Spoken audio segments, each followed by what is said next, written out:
আসসালামু আলাইকুম প্রিয় দর্শক, একটা খবর আপনাদের সঙ্গে শেয়ার করতে চাই।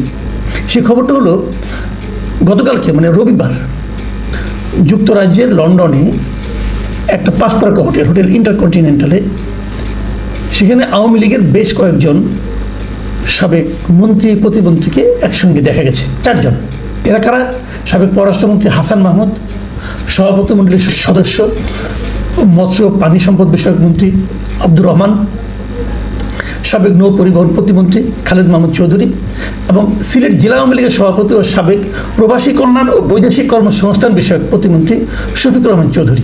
এদেরকে হোটেল ইন্টারকন্টিনেন্টালে একটা অনুষ্ঠানে, সেটা ছিল একটা বিয়ের অনুষ্ঠান। এটা কার বিয়ের অনুষ্ঠান ছিল?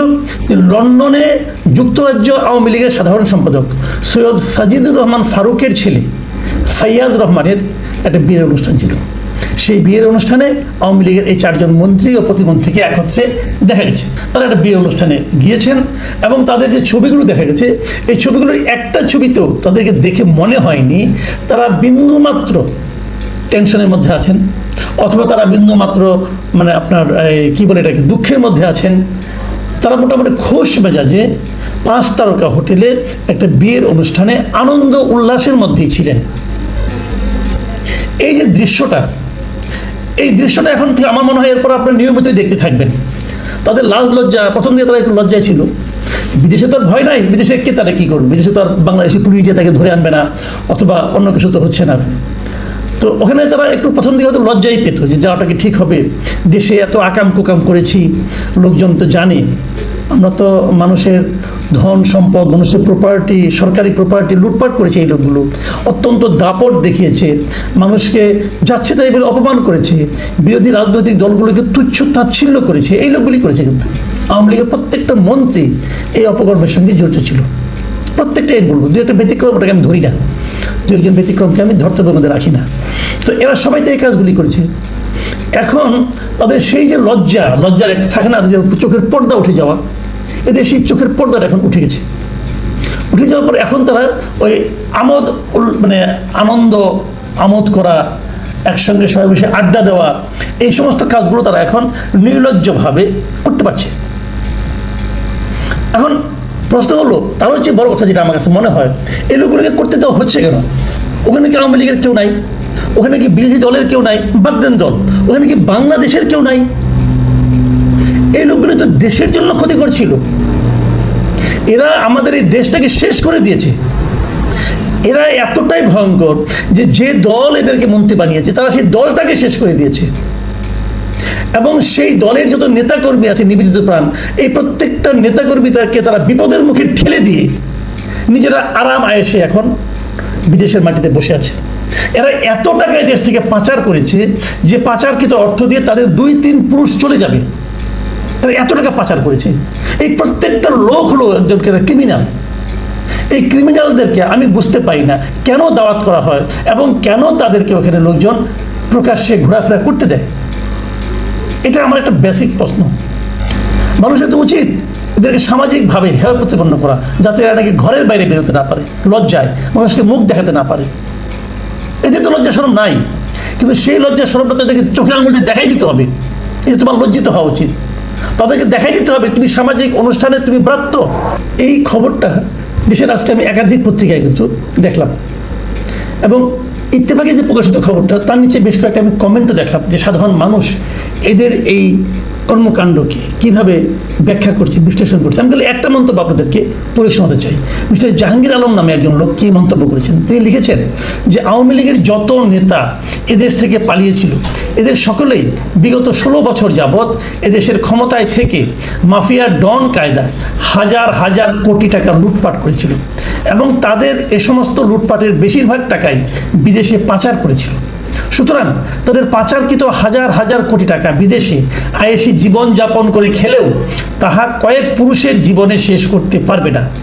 আর এরা হাজার হাজার কোটি টাকা লুটপাট করার পিছনে ব্যবহার করেছিল আওয়ামী লীগ দলের সাইনবোর্ড, মুক্তিযুদ্ধের চেতনা এবং এদেশ দুর্নীতি জিরো টলারেন্স নীতিতে চলছে এমন বিষয়গুলোকে কাজে লাগিয়ে। আর তাদের শাসনামলে যারা তাদের অন্যায় অপকর্মের বিরুদ্ধে প্রতিবাদ করেছিল তাদেরকে রাষ্ট্রীয় নিরাপত্তার জন্য হুমকি এবং বিভিন্ন প্রকার জঙ্গি নাটক করে দমন পীড়ন করেছিল। আর যদি এদেশে 5 আগস্ট 2024 ছাত্র জনতার গণ অভ্যুত্থান না হতো, তাহলে এদেশের জনগণ কখনো আওয়ামী লীগ দলের দুর্নীতিবাজ ও মাফিয়া ডন নেতাদের লুটপাটের কথা জানতে পারত না। ভেবে দেখুন, এই একটা মন্তব্য আমি কেবল আপনাদের পড়ে শোনালাম, এখানে কিন্তু জিনিসটা তারা ক্লিয়ার করে দিয়েছে যে আসলে এটা করেছেটা কি। মানে এদের মতো ঘৃণ্য অপরাধী এদেশে হয় না, যে লোক নিজের দেশের সম্পদ বাইরে পাচার করে দেশটাকে ফোকলা বানিয়ে দেয়, দেশটাকে দরিদ্র করে দেয়, সেই লোকের মতো অপরাধী আর হয় নাকি? আর হয়? এই লোকগুলো বাইরে বসে বসে এখন আরাম আয়েসে জীবন কাটাবে, আর তাদেরকে ক্ষমতায় টিকিয়ে রাখার জন্য যে সমস্ত তৃণমূলের নেতাকর্মী ছিল তারা এখানে জেলে যাবে, তারা এখানে প্রহিত হবে, তারা এখানে নানাভাবে দৌড়ের উপর থাকবে, আর তাদের কিন্তু কিচ্ছু হবে না। এমনকি তাদের মানে আত্মীয় স্বজন যারা আছে তারাও কিন্তু আন্দোলনে থাকবে না। ওখান থেকে তারা মাঝে মাঝে বসে বসে এদেশে যারা আছে তাদেরকে বলবে তোমরা মাঠে নামো, হ্যান করো, ত্যান করো, হয়তো মাঝে মাঝে 2-1 টাকাও পাঠাবে, যে টাকা পাঠালাম এটা একটা মিছিল অর্গানাইজ করো, এগুলো করবে। তারপর যখন আবার নির্বাচন আসবে তখন ওরা আবার নেতা হয়ে দেশে ফিরে আসবে। যারা প্রকৃতপক্ষে আওয়ামী লীগকে ভালোবাসেন, আওয়ামী লীগ একটা পলিটিক্যাল পার্টি, আমি কিন্তু এখনও মনে করি যে এখন যে সমস্ত এই মানে 15 বছর যে অপকর্মগুলি হয়েছিল এর জন্য আমি মনে করি ঢালাওভাবে একটা দলকে দায়ী করা যায় না। আমি মনে করি এই লোকগুলোকে দায়ী করা যায়। তারা আওয়ামী লীগকেও ব্যবহার করেছে, আওয়ামী লীগকে ব্যবহার করে আওয়ামী লীগের লোকদেরকে তারা টর্চার করেছে। এই লোকগুলির বিচার হওয়া উচিত, এই লোকগুলির আইনগত বিচার হওয়া উচিত, এই লোকগুলোর সামাজিকভাবে বিচার হওয়া উচিত। কেবল দেশে না, বিদেশের মাটিতেও এদেরকে সামাজিকভাবে আমি মনে করি বয়কট করা উচিত। বিদেশে যেখানে যত আওয়ামী লীগের লোকজন আছে, যেখানে যত বাংলাদেশে আছেন, আপনাদের কাছে আমার অনুরোধ, আপনারা সবাই এই সমস্ত দুর্বৃত্তগুলোকে, এই সমস্ত অপরাধীগুলোকে, এই সমস্ত অর্থ পাচারকারীগুলোকে আপনারা বয়কট করুন। যেখানে পাবেন সেখানেই এদেরকে তুচ্ছ তাচ্ছিল্য করবেন, এদেরকে অপমান করবেন। এটাই হবে। বাকি জীবন যতদিন বাস করবে এরা কোথাও যেন সামাজিক কোনো অনুষ্ঠানে যেতে না পারে এরকম ব্যবস্থা করবেন। তাহলেই কেবল এদের যে শাস্তি হবে তাই না, পরবর্তীতে যারা ক্ষমতায় আসবে, যারা এরকম দেশ থেকে লুটপাট করে বিদেশে টাকা পাঠানোর কথা চিন্তা করবে, তাদের একটা উচিত শিক্ষা হবে। লোকটাকে তাকাবেন না, লোকটা কি করেছে এটার দিকে তাকাবেন। তাহলেই দেখবেন আগামী দিনগুলো আমাদের জন্য রাজনীতিবিদরা টাইট হয়ে যাবে। রাজনীতিবিদদের টাইট করার এই সুযোগ, টাইট দেওয়ার এই সুযোগ হেলায় হারাবেন না। আমি আপামর বাংলাদেশের মানুষকে বলছি যে এদের কোনো ক্ষমা নেই। যারা দেশকে ডুবায়, যারা নিজের দলকে ডুবায়, যারা দেশের দলের নেতাকর্মীদেরকে বিপদের মুখে ফেলে পালিয়ে যায়, এদেরকে আমি মানুষই মনে করি না। প্রিয় দর্শক, আমরা সকল মানুষের সচেতনতা কামনা করি। আমরা বলতে চাই, অপরাধ যেই করুক, সে যারই আত্মীয় হোক, যারই প্রিয়জন হোক, সেটা দেখার ব্যাপার নয়।